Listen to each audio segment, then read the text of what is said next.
Hi, my name is Ashraf Ismail, Game Director of Assassin's Creed 4 Black Flag, and I'm very proud to be showing off the Caribbean open world. Here, we're going to start with Edward. After completing a few missions, he's met up with the assassins, but he's not yet bought into the creed, so he still has this selfish need for fame and fortune. Edward is one of the most unique characters we've created for the Assassin's Creed universe. He is a man who is still trying to figure out who he is in life and what he wants to get out of it. At this point in the story, he still wants that fame, so one way to get it is to complete these assassination contracts. This is a way to make money and to gain a bit of notoriety. So here we go. We have 2 targets to take out, 2 Templar brothers. So we're going to accept the contract, and the world map is going to show us where this contract takes place.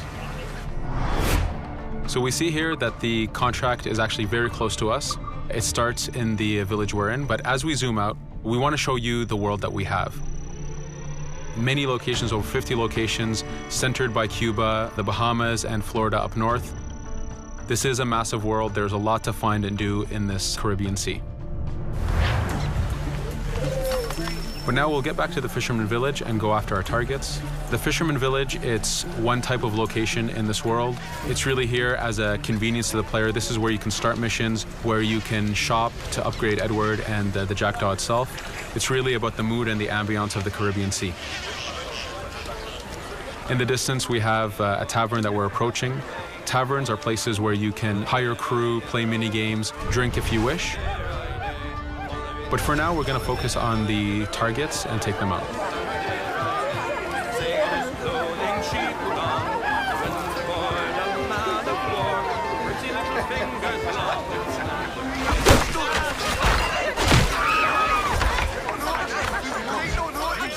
Now that we've taken out one brother, the other one's going to bolt. Just like classic ACs, we can chase him down and take him out that way, but there's many ways to complete this contract. We can use the new free aim system to shoot him this way, to eliminate him that way. We can jump onto the ship and take him out with his crew, but instead we're going to let him escape into the sea and follow him with the Jackdaw. This is your ship. This is the second main character of the game.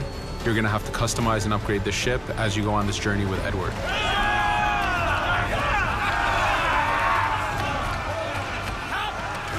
We've seamlessly gone from a ground chase right into a naval chase. We could destroy the ship and complete the contract that way, but instead, using the spyglass, we can see that he's carrying a lot of rum. Rum is important in the economy system. It's one way of making a lot of money if you sell it properly. So instead of destroying the ship, we're going to plunder that ship. Fire! Here you can see the upgrades that we've made into the naval combat. Using the front cannons, you can shoot chain shots to slow down the ship. Using the new round shot mechanic of trajectory aiming, you can aim for the hull and do a lot of damage this way. This specific enemy is what we call a frigate. Frigates are the type of ships that you need to destroy as fast as you can, because the longer the fight lasts, the more damage they're capable of doing. We have other enemy types like the Charger or the Man of War. The Man of War is a massive ship capable of carrying over 100 cannons. These are ships that you really need to upgrade to be able to face. But now that this frigate has been demasted, we can start the boarding. Boarding, it's very important. You are a pirate. This is how you gain cargo. This is how you take on ships. So here we can start the boarding from any orientation or angle we wish. The distance even matters. If you get too close, the 2 crews will just jump right into each other. If you start a bit further, you can jump in the water and go in for a sneak stealth attack. We have 2 objectives to accomplish for this boarding. We can take out the captain, and we need to take out some of his crew. So using the swivel gun, we will efficiently take out a lot of the crew. And now we'll go for the captain using Edward's navigation abilities. Here, again, using the new free aim system, we have a dangerous enemy on the other side taking out our crew. We can easily take him out with a headshot. So what we see here is that 2 ships have come together to create this 3D environment where, using your assassin abilities to navigate, to be stealthy, you can take the advantage and get the kill by surprise. Now that we've taken out the captain, we still need to take out a few of the crew members to complete this boarding. Now that we've plundered the ship, we're going to gain that rum that we saw earlier, but we're also going to gain ammo and crew members and some gold. With every boarding, there's 3 options that you can do with that ship. You can gain crew members, you can send the ship to your fleet if you wish, or you can salvage a ship to repair the Jackdaw if you took too much damage in the fight. In this case, since we did well, we're going to send the ship to our fleet. Now that we're back in the Caribbean Sea, we needed to make sure that every minute something is being advertised to the player, something new for the player to do. In this case, we have this uncharted location. These are what we call playas. We have over 75 of these in the Caribbean world. Every playa has something very important for the player to find, something that will help in upgrading Edward or the Jackdaw. So it's in your advantage to explore these locations.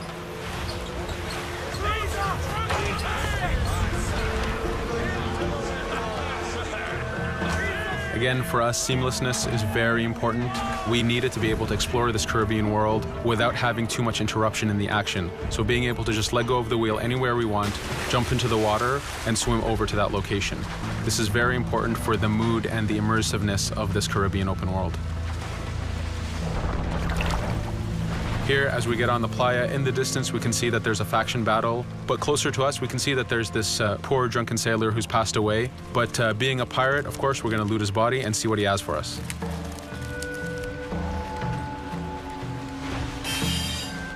So we found a treasure map.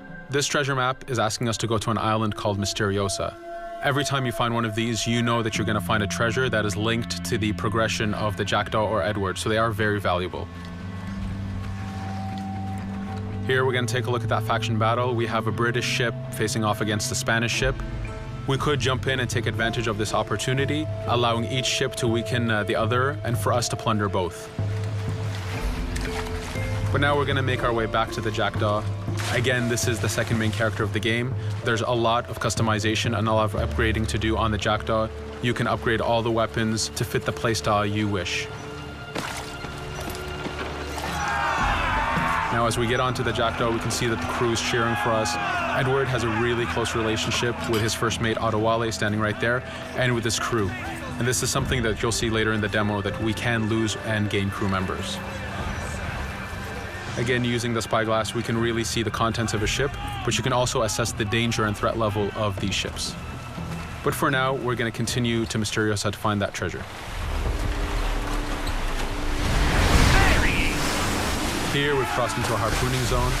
The harpooning system is connected to the hunting system, which is used for upgrading Edward himself. So you can upgrade the number of weapons he carries, the ammo that you can carry, and even his health. But for now, we've moved past that zone and we've got into a storm. Storms are very dangerous. If you're not careful, if you don't know how to navigate a storm, you will take damage to your ship and you will lose crew members.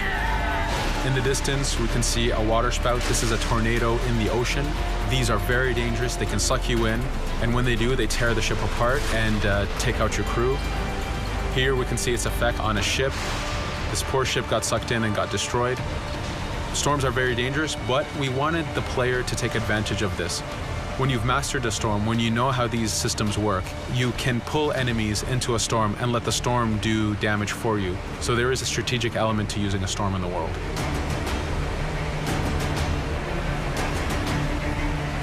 Here we can see that the storm is dying down a bit, but there's still this torrential downpour. It was very important for us to get the real mood of and atmosphere of the Caribbean in the weather cycles and in the daytime cycles.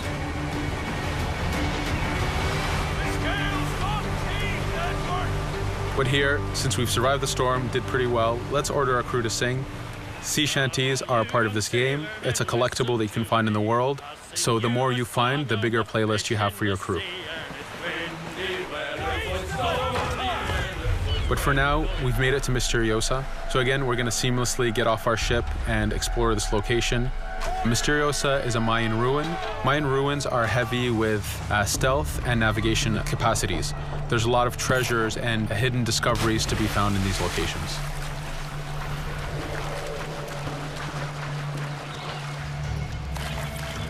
If we recall the treasure map, the treasure is hidden behind a temple. So just by quickly looking around, we can see that temple looks about right. So that's our objective. We'll head there. As we go this way, we can see there's a lot of guards on the beach. We could go in and fight them if we wish to, but to show off that this is a mini open world, we're going to try to find a different route to get to our objective. Here, we've seen a guard. We don't want to alert him. We don't want to alert the guards on the beach, so we're going to use our stealth ability to take him out silently.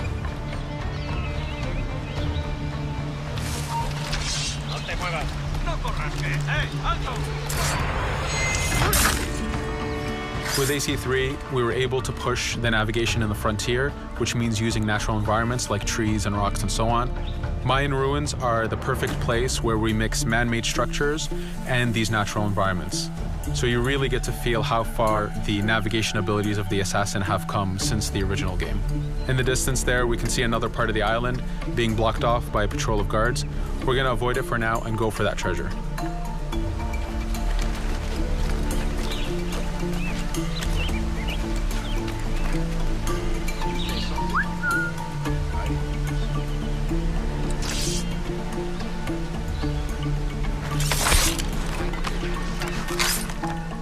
It's important for us to be able to give the players new tools, specifically for stealth. In this case, we have the blowpipe.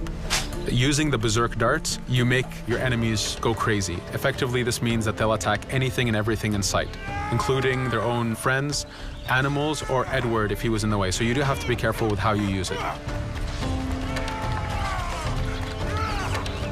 But now that we've caused a distraction, if we happen to fall down there, at least there's already a bit of damage done for us. But using our navigation skills, we're able to get past that area without any trouble.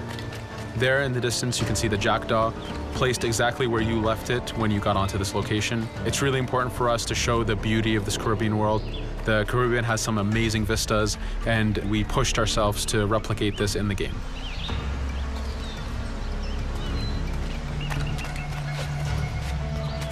As we continue forward, we can see in the distance there's a couple prisoners that are taken hostage. This is a scenario that you need to use stealth.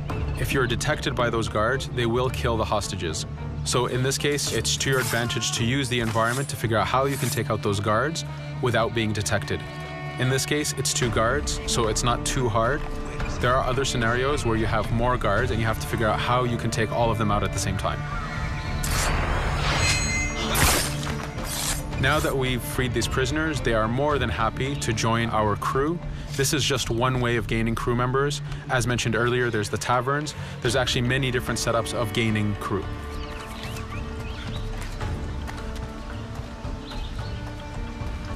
Here, we're going to go back to the treasure map. We can see that the treasure is actually behind the temple near a fountain. So if we just look around, we can see that it's around here.